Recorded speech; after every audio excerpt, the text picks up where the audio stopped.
Doctor कमल सैनी जी। राधे राधे महाराज जी, जय श्री हरिवंश। महाराज जी, आप कह रहे हैं कि आप जम्मू एंड कश्मीर में पुलिस के सीनियर और इम्पोर्टेंट पोजीशन पे रहे हैं, अभी रिटायर हो गए हैं। इन्होंने मतलब बहुत सारे मिलिटेंट जो रहते हैं उनको मार गिराया और कहते हैं प्रेसिडेंट से अवार्ड भी मिले, बट कह रहे हैं कि बहुत सी गलतियां भी हुई महाराज जी, फिर अनंत जन्मों में भी पाप हुए हैं, तो ऐसे में उद्धार कैसे हो गया? प्रकट में तो ये सब सामान वगैरह मिल गया। हाँ ठीक है, लेकिन इसका पाप नहीं लगेगा अगर आपने राष्ट्र विरोधी, जन समाज को दुख देने वाले, आतंक स्वभाव वाले लोगों को वध किया। तो शास्त्र आज्ञा और कानून हमारा दोनों उसके सपोर्ट में है। हाँ, छल करके निर्दोष को साबित करके दोषी और मार देना, आप जानते हैं निर्दोष है, फिर वो अपराध लागू हो जाएगा, ऐसे नहीं। महाराज जी, क्रॉस फायरिंग में तो निर्दोष भी मारे जाते हैं ना। और दूसरी है कि जब इंफॉर्मेशन लेनी है तो गलत लोगों के लिए गलत लोगों से संपर्क करना पड़ता है। हाँ बिल्कुल ठीक। मतलब कुछ विधान रहते हैं हमारे। हाँ बिल्कुल। अगर उधर से फायरिंग हुआ, हाँ, इधर से भी फायरिंग करेंगे तो मार उसको रहे हैं, तो हो सकता है कोई गांव वाला या कोई ऐसा निरपराधी ही। हाँ, पर उसमें इनका अपराधी को मारना उद्देश्य था, इसलिए इनको दोष नहीं लगेगा। हाँ, अब जानबूझकर हमें निर्दोष को नहीं मानना, लेकिन हम शत्रु पक्ष पर धावा बोल रहे हैं, तो अगर उस पक्ष के निर्दोष भी मारे जा रहे हैं तो हमारा लक्ष्य निर्दोष मारना नहीं है, हमारा शत्रु को पराजित करना है बस। अब जैसे हमारे 5 भारतवासी कोई पकड़ ले, वो अपनी मान्यता हमारे ऊपर थोपेगा, क्यों? वो 5 राष्ट्र के जन है ना, वो भले कोई अधिकारी नो, ग्रामीण लोग हों। कुल मिला के उद्देश्य अगर सही है तो उसके लिए अगर ये छोटी रणनीतियों के तहत या युद्ध नीति के तहत अगर इसको करना भी पड़ता है तो अपराध के अंतर्गत नहीं आएगा। हाँ, वो मतलब ये राजनीति का ऐसा है।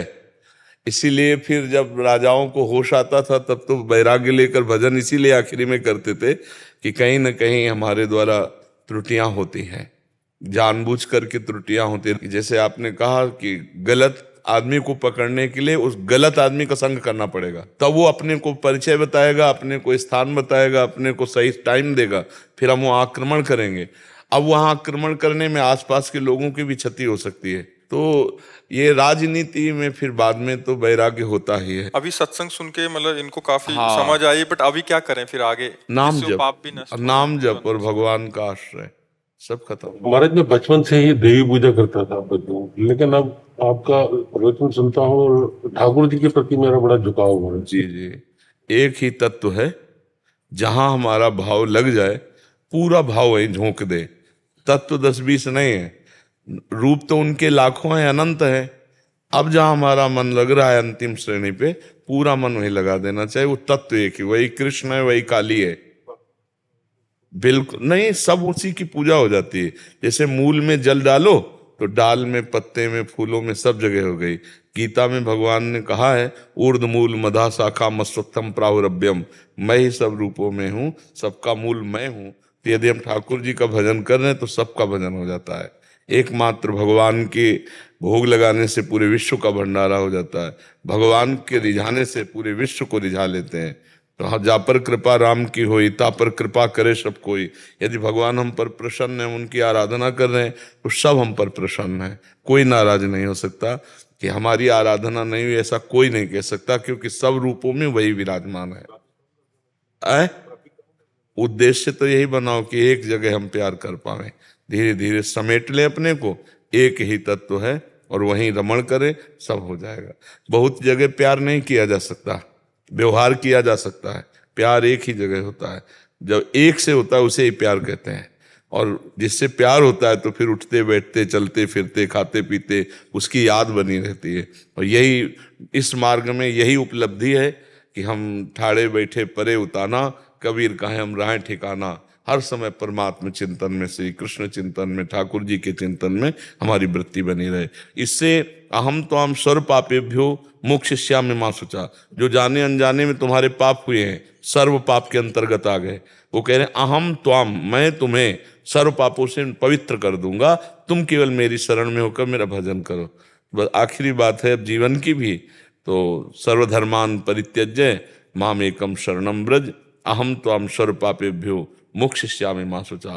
तू सब भरोसा आशा छोड़कर मेरे से आशा भरोसा कर और मेरा भजन कर, मैं तुम्हें पवित्र। तेषाम हम समुद्धरता मृत्यु संसार सागरात, इस संसार सागर से मैं उसे पार करता हूं।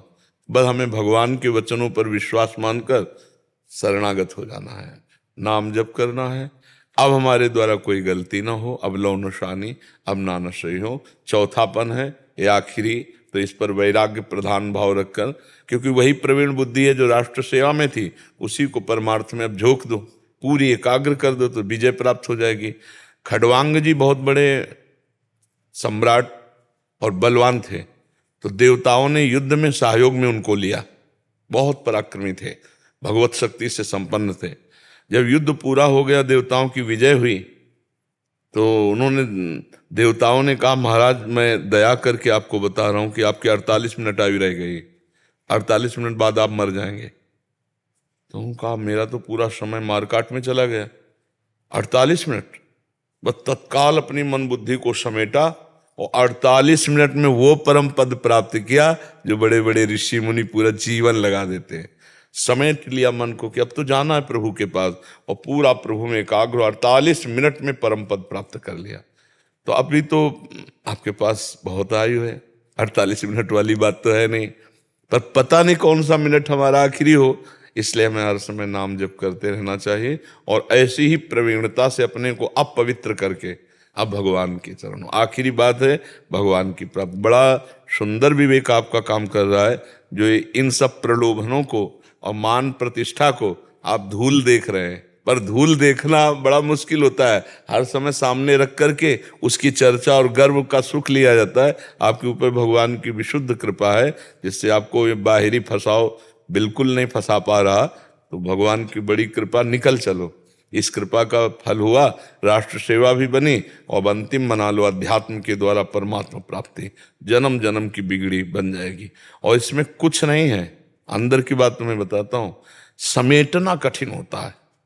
बस इंद्रियों का समेटना, मन का समेटना, वो फैल गई विषयों में, लोगों में, रिश्ते नात्यों में। अब समेटना मुश्किल होता है, और समेट ले तो बस यही भगवत प्राप्ति है।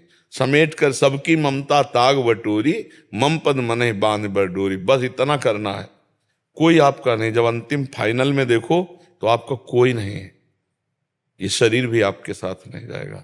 तो ये बात आपको जब बैठ जाएगी दिमाग में, तो जीते जी समेट लेंगे फटाफट कि ये तो सब यार छूटने वाला है, आज नहीं तो कल छूटने वाला। तो कितना भयावह संसार है।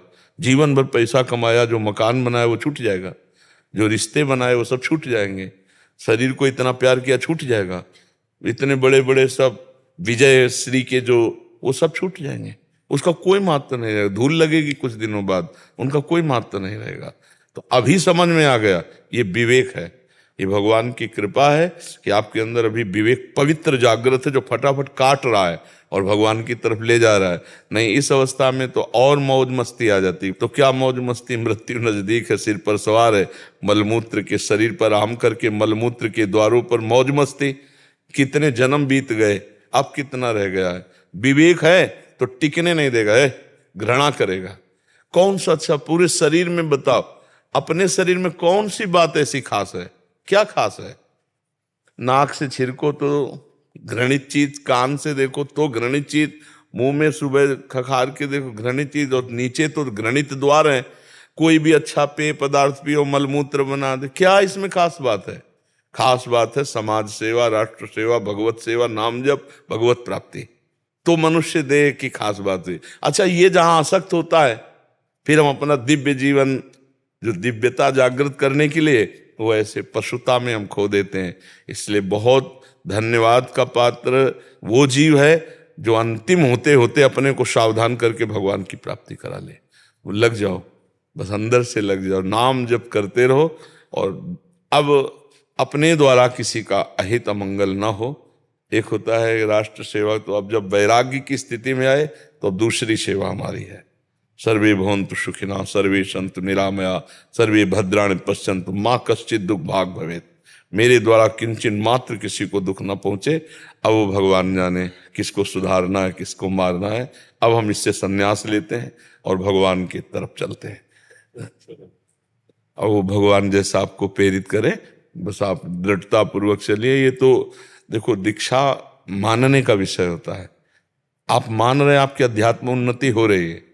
अगर जो हमारी बात ना माने तो गुरु बना लेने पर भी उसका कल्याण नहीं होगा।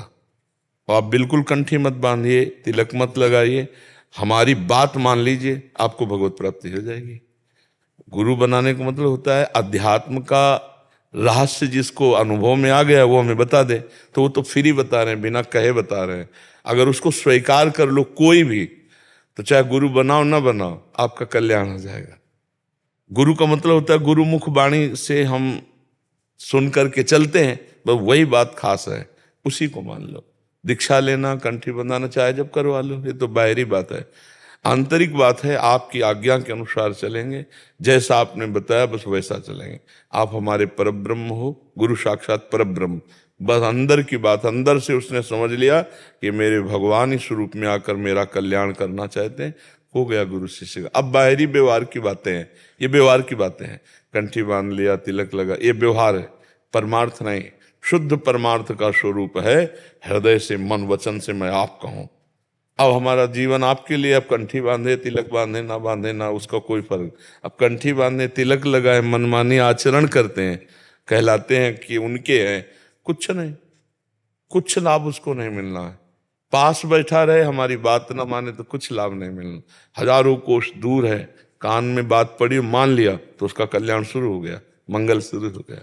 तो बाहरी ये बात है, जब चाहो तब कर लो, आंतरिक बात में आप पहले से लगे हो और दृढ़ता पूर्वक लग जाओ।